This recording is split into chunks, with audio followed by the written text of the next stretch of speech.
Sa bawat kwento ng kahapon, may aral na dapat matutunan. Dito sa Alab ng Kaalaman, bibigyang buhay natin ang kasaysayan.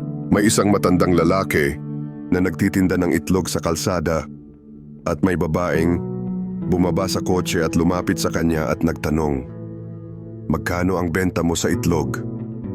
Tanong ng babae. "5 piso lang po." Ang isa, ang sagot ng matandang tindero, "Bigyan mo ako ng 6 na itlog sa halagang 25 pesos. Kung ayaw mo, aalis na ako. Bilhin mo na po. Sa presyong gusto ninyo." Sagot ng matanda, "Marahil, ito ay isang magandang buena mano dahil wala pa akong benta. Sa araw na ito, kailangan ko po ito upang mabuhay." Binili ng babae ang itlog sa presyong gusto niya at umalis na may pakiramdam na nanalo siya.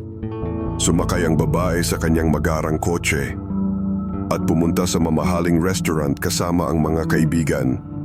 Siya at ang mga kaibigan ay nag-order ng lahat ng gusto nila. Kumain sila ng kaunti at nag-iwan ng marami sa kanilang na-order. At nag-bill sila ng 4,200 piso at ang babae ay nagbayad ng 5,000 piso at sinabi, "Keep the change."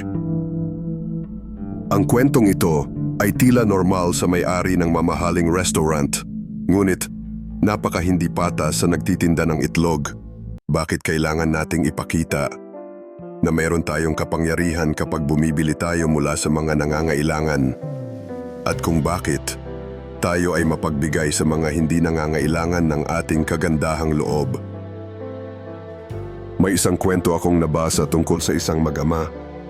Bumibili ang aking ama ng paninda mula sa mga mahihirap na tao sa magagandang presyo. Kahit hindi niya kailangan ito, kadalasan pa sobra ang binibayad niya sa nagtitinda. Nagtataka ako tungkol doon at tinanong ko siya kung bakit niya ito ginagawa. Pagkatapos ay sumagot ang aking ama, "Anak, ito ay isang kawanggawa na may kasamang dignidad. Isang gawa ng kabutihang loob, kagandahang loob, o pagkakawanggawa.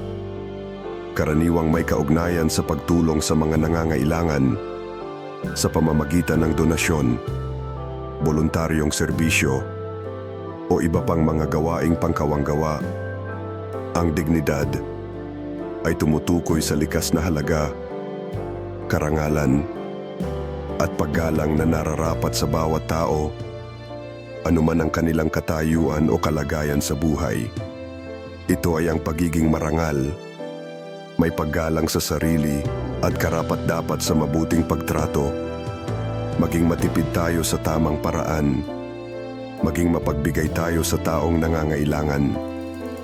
Sana ay may napulot kang aral mula sa kwentong ito at magamit mo ito sa iyong sariling buhay. At tandaan, lagi kang bumangon at magpatuloy. Kung nagustuhan mo ang video na ito, huwag kalimutang i-like at ibahagi ito para mapanood din ng iba.